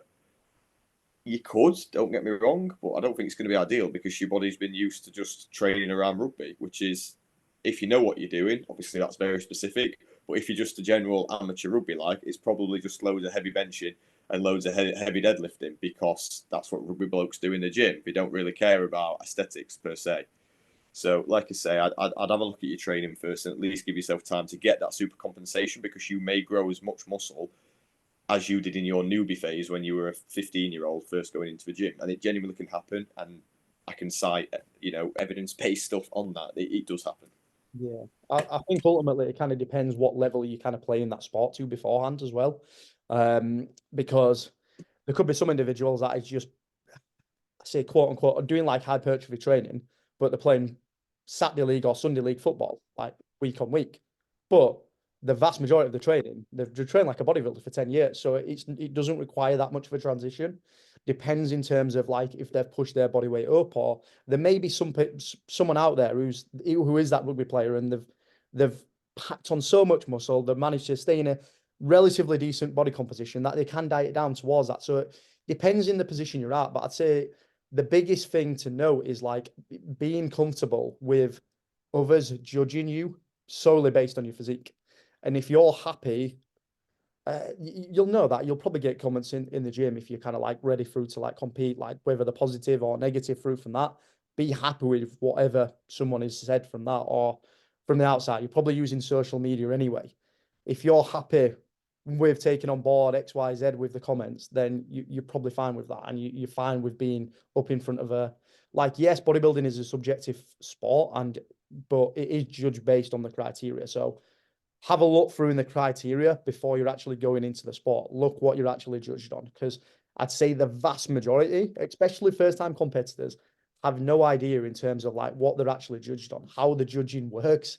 And I'd still say there's probably some experienced competitors now. They have no clue as of what they're judged on. They're like, and to some degree, as long as you hit the pose as well, like uh, you can do very, very well in that. But if you've got a better understanding of what you're judged on, you will know how to like show your strengths and your weaknesses to the best of your ability. Are you happy with? Also, you'll be able to then look subjectively at your own physique and ask yourself, are you truly ready to take that leap from this sport to that other sport? Because I am going to get judged on X, Y, Z. Because you may just have like huge delts and a chest, but ultimately, like if you're lagging in the lower part, we've got to look at the physique head to toe, especially when we're looking at bodybuilding category as a whole. So yeah, that's one thing to be said on that. Like look into the sport you're getting into and understand like bodybuilding is an extreme sport. Unless you're coming from an extreme sporting background like extreme motocross or something like that, it's not going to be the same. Like the same, it's not going to be a smooth transition.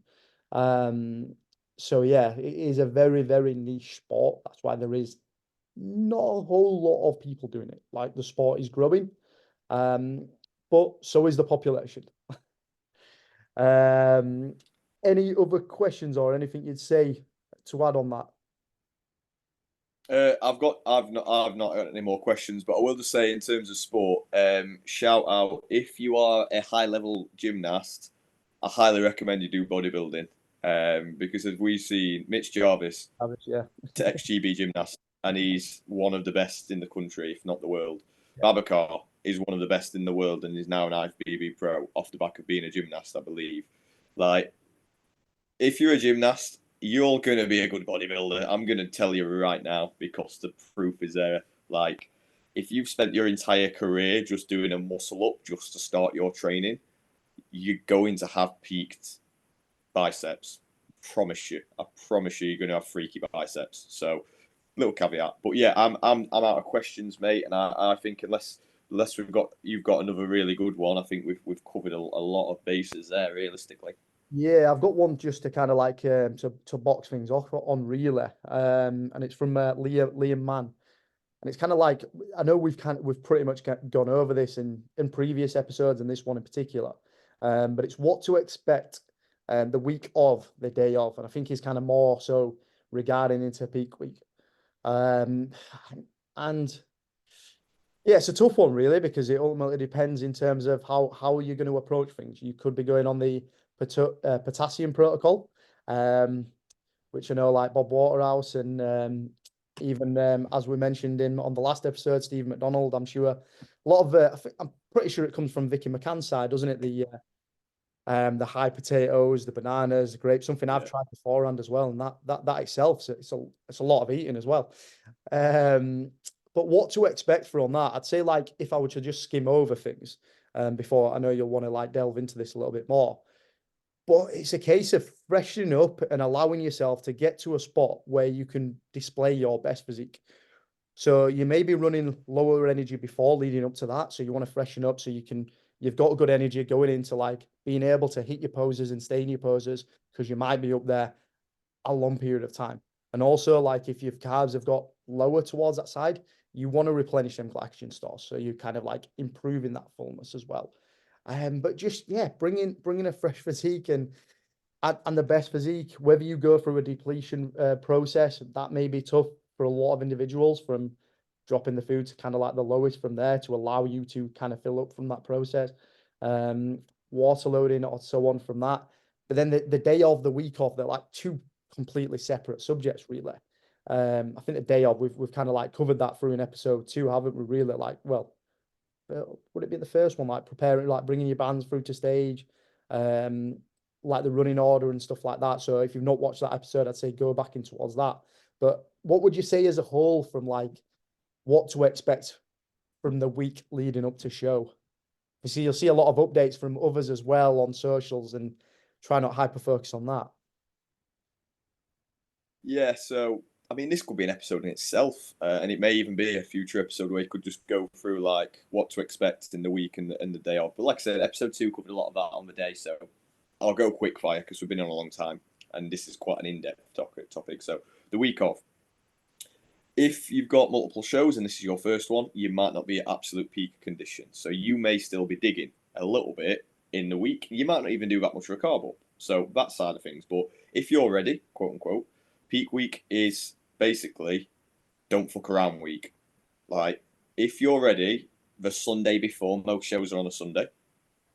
You're done. You do not need to do anything. Like, you might not necessarily need to fat load. You might not need to cut water. You might not need to do all of these fancy things. I just say just do what your coach tells you. Like, if you've all the way through, you've had a linear kind of rate of loss, and you've done random or strategically placed high carb days, like collected data, like your coach will know what works. Now, if your coach on Monday morning then sends you this intricate plan where you're going to be doing all these weird and wonderful things that you have not done, I'd have a red flag go, like, be waving, thinking that's a worry, because that's the coach thinking, peak week is when we do all this weird thing we've not done yet, because somehow that magically ends up with the person in shape on the weekend. So peak week, just listen to what you're being told and trust that it's the right thing. If it's the wrong thing, you're not to know better as a first timer anyway. But in time, you'll understand that's wrong. So it is just a case of you will be probably at your emptiest, realistically, at the early part of the peak week, which then your coach will give you food and water. More importantly, a lot of people cut water. Muscle cells hold water in. I don't know why you'd not drink and hydrate yourself in the days prior to a show. I do not understand why people do that. People who are making weight for a cap, maybe, but then I'd question, if you're really cutting yourself to make a weight cap, is it going to present your best look on stage? So the week of is about then eating and drinking.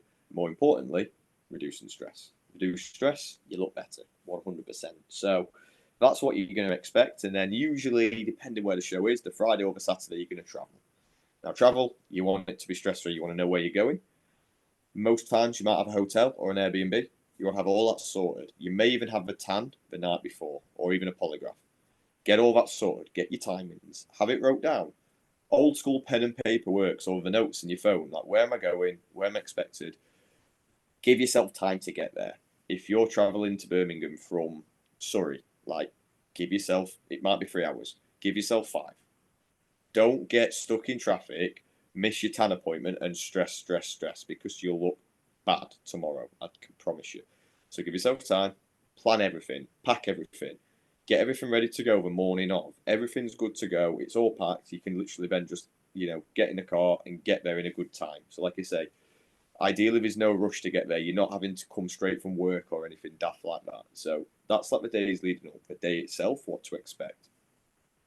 Some shows, not all, might do a tan the night before, as we said. So you'll have already had your first coat of tan. You go back to where you're staying, or you go home if you're close enough. You sleep. Okay. Morning of, there will be a registration. You will get all this in your email from the respective federation, but let's just say it's at 8 a.m. or 9 a.m., whatever it is. You get there, you register. So I'm so-and-so, I'm in this class. You'll get weighed if you need to be weighed for your class. You'll get measured if you're doing a height class. You'll get your badge number. You'll get a running order, and you'll get told, right, good luck. We'll see you when you're on stage, basically. Now your time's your own. Now, you might have another tan appointment, of which you'll know that ahead of time because you'll have agreed it and you'll have got notification of it. So you'll have all your timings. You can't go wrong. So try not to leave the venue unless, obviously, you either live close by or you're staying close by and you're very comfortable in the timings of the show. If you are, fantastic. Go and do that if you want. Or if you want to go and find a coffee shop to get yourself out of the venue just to chill, that's great. If not, go and find somewhere. Corner. Go and watch the show for a bit if you want to. If you're on late, whatever it is. So realistically, you're gonna see a lot of people flapping, and just everyone. It's like a hive, beehive. There's just gonna be a load of competitors going here, there, and everywhere. If you see that happening and you know you're where you're supposed to be with the kit that you're supposed to have, just relax and understand that they're probably flapping, or they're trying to overthink it and they're trying to be here, there, everywhere. So that's what to expect. You will see a lot of people just like at a million miles an hour, like a blue horse fly, running around the venue because they forgot the tan was in 5 minutes' time, or they're trying to find the mates, they're trying to find a coach, blah, blah, blah. Like, just relax. If you've done everything and your coach has said, yeah, right, yeah, we're all good, you just go and chill. Just go and chill. Like, if you see people running around, if you see people putting another layer of tan on, that's on them. Just let them do it if it's self-applied tan. Yeah. I will say, I know it's a running joke, you do not need to ask your coach after every meal to have a look at you. You are not changing in an hour.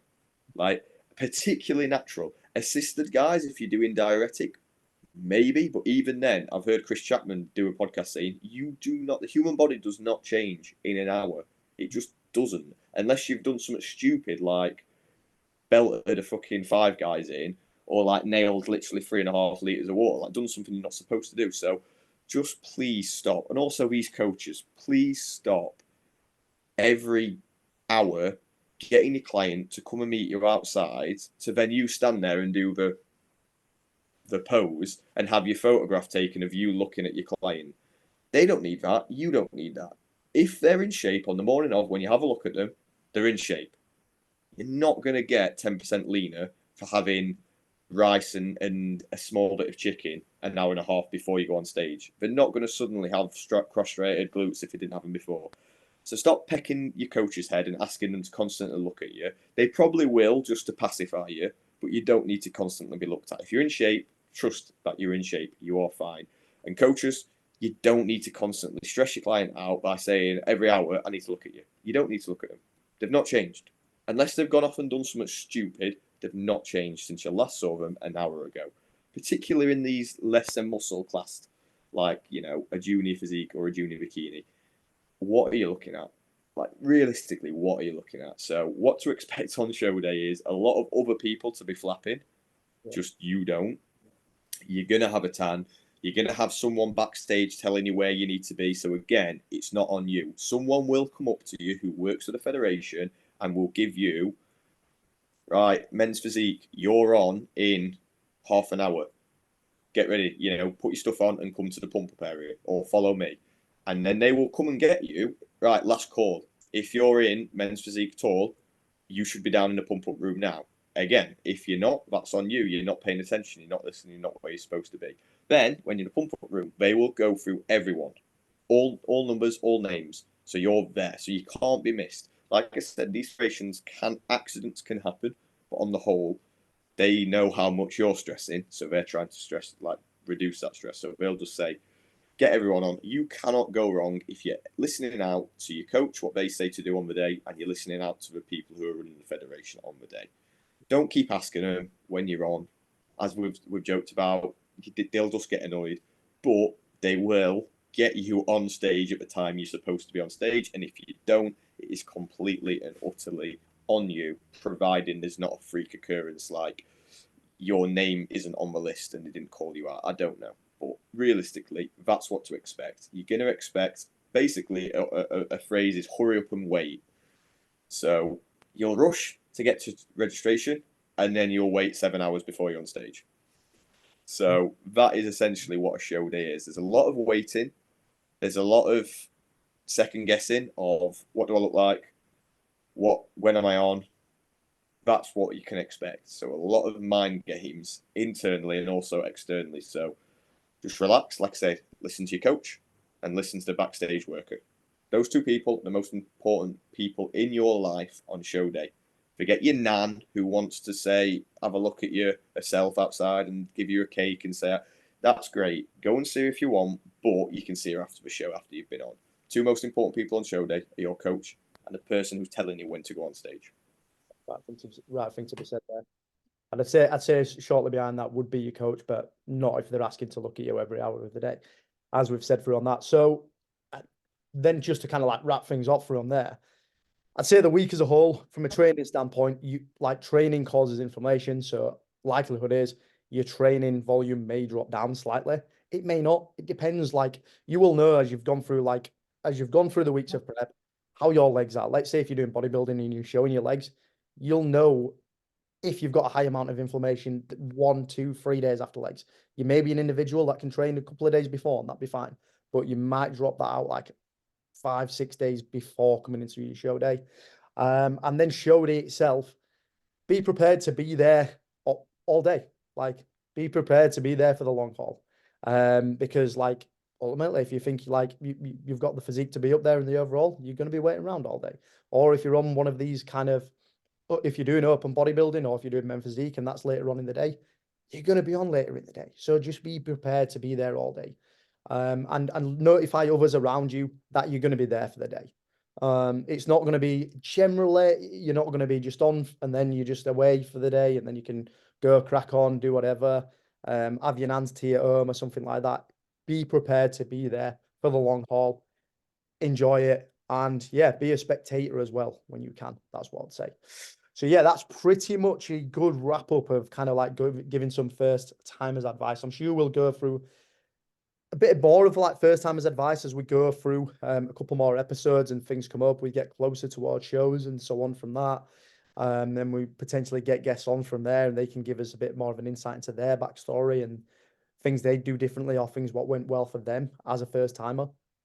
But yeah, hopefully this gives you some kind of valuable take homes, some things to do, things probably you shouldn't do as a first timer, like leading through in towards the latter weeks or through at the start. But yeah, appreciate you guys for listening. Please like, share, subscribe, all the fun jazz, and yeah, stay tuned for the next one, guys. Peace.